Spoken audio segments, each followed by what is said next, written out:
What's up, everybody? It's BDO 44. So I realized I wanted to make a video about something this morning, and I just didn't record because I was rushing around trying to get my routine done. So I got a chance to finally do that. I made my semifinal prediction videos, and I thought they were okay. They came out all right. But there were two key components that were left out. Very key.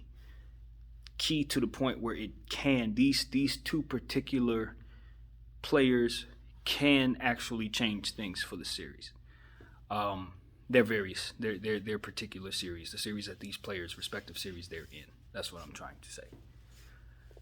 And it was one of those situations where it was like, I don't know if it changes my prediction per se, but if these two players play well, they could certainly sway the series and sway the momentum quite a bit. So the first person that I want to mention in regards to that is Joe Ingles of the Utah Jazz. Joe Ingles has been one of the forgotten guys in my brain as it pertains to that Jazz team.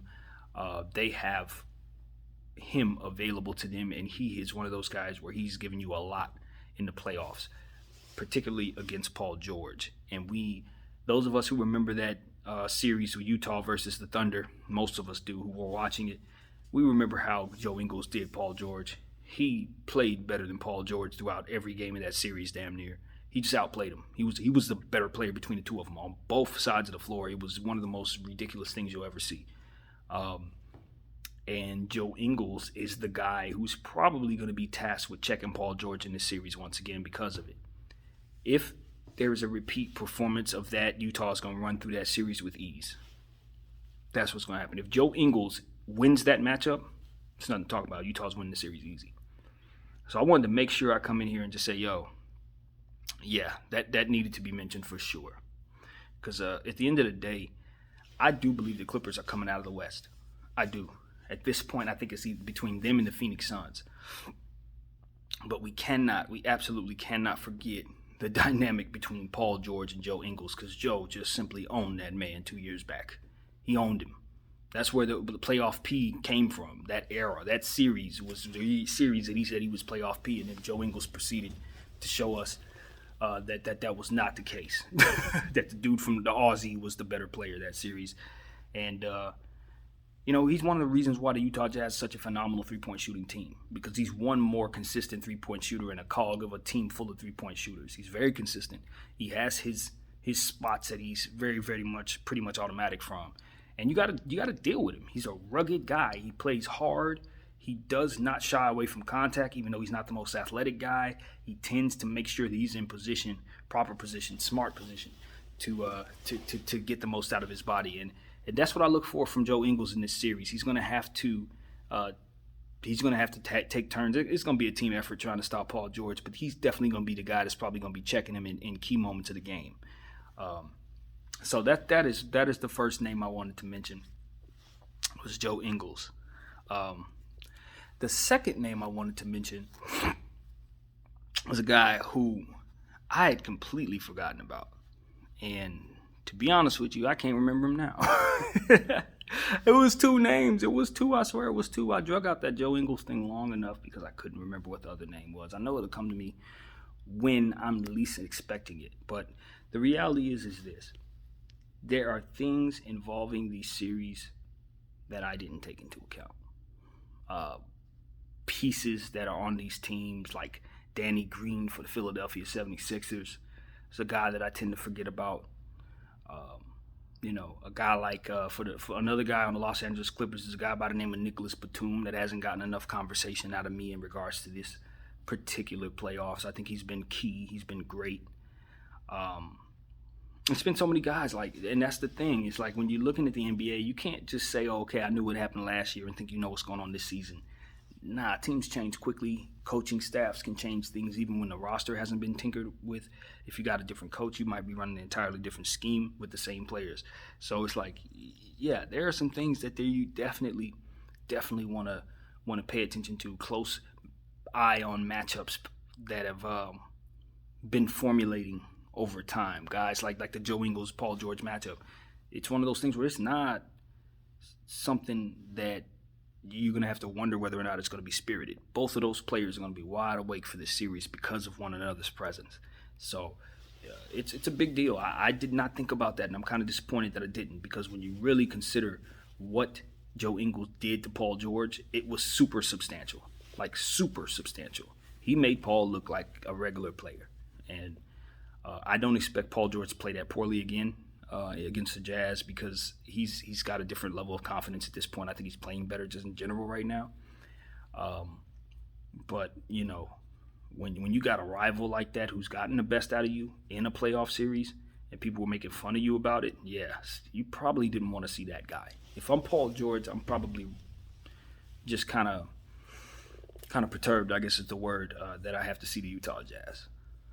It's not that it's not even about whether or not I'm afraid of Joe Ingles. That's not the conversation. The conversation is, do I have to hear some bull crap that's going to be distracting because of the past in regards to Joe Ingles? And the answer is, I haven't heard anything yet. The only person who said anything so far was me, and I was late about it. So I don't think it's on the forefront of everyone's mind just yet.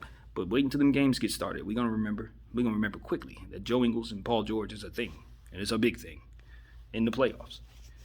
God, I can't remember what that second name was. It's bothering me. I'm stretching this video out trying to hope that it would come back to me. It's not. It was not Nicholas Batum. It was somebody else. It was a key component to one of these series, and I don't remember. Now, I got it, ladies and gentlemen. I have it in real time. It just came to me. Blake Griffin of the Brooklyn Nets. This is the key component to what I was talking about. This is the thing. Yesterday, I said on the video with the Nets that if they lost James Harden, I did not know who would facilitate. Because James Harden was the guy who was making sure everybody else got the ball. I don't want Kyrie Irving creating for KD, and I don't want KD creating for Kyrie Irving. Well, enter Blake Griffin. Enter Blake Griffin, because what I had forgotten about was that Blake Griffin is a phenomenal passer from the power forward position. Extremely, extremely underrated. He's up there with Julius Randle. Like, he's one of those guys who's a power forward who can stretch the floor. Obviously, he's a leaper. He doesn't leap like he used to, but he dunked on somebody tonight. He dunked on KD ass tonight. But you got to understand about Blake Griffin's offensive game is that one of the reasons why he's able to be so good from the three-point line, one of the reasons why he's rarely double-teamed despite being somebody who's really, really active scoring the ball, is because he passes so well from everywhere. He's a really, really good passer, man, and you got to respect that. He's one of those forgotten passers like Joakim Noah, guys like that who just literally can facilitate your offense without really putting the ball on the ground and creating, like, from that perspective, like Jokic, like, to a much greater degree, obviously. But, like, yeah, Blake Griffin is the guy who's going to be facilitating for the Brooklyn Nets while James Harden is out.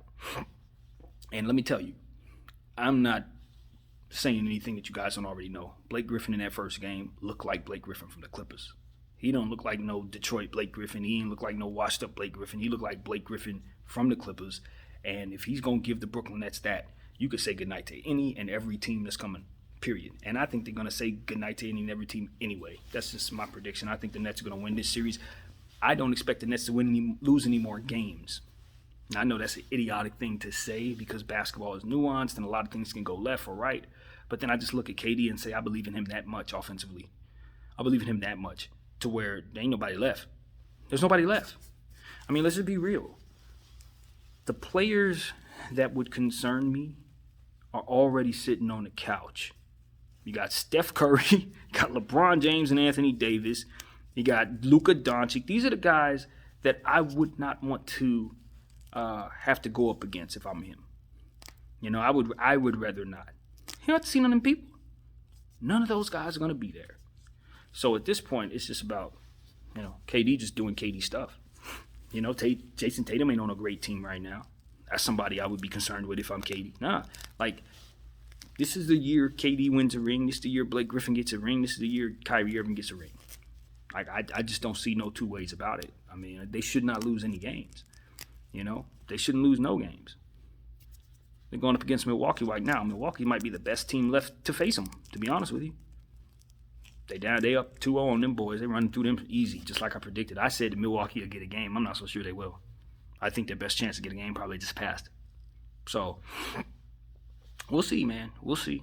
You know, I'm open to being wrong about the Nets.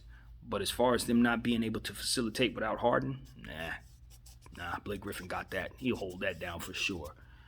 People forget he was getting triple doubles with the Clippers, and he was doing it regularly. He was getting big assist numbers regularly, 8, 7, 6 assists regularly. So he's more than capable of taking on that task. Now, he ain't going to give you 18 assists, but he'll make sure the ball ain't sticking in one spot. He'll make sure Kyrie and KD get the ball in their spots. And that's what it's about, man. And he'll hit his shots, which is really, really key. Blake Griffin's three-point shot is underrated. He's really, really reliable in that position. And he can shoot a lot of them. So, yeah.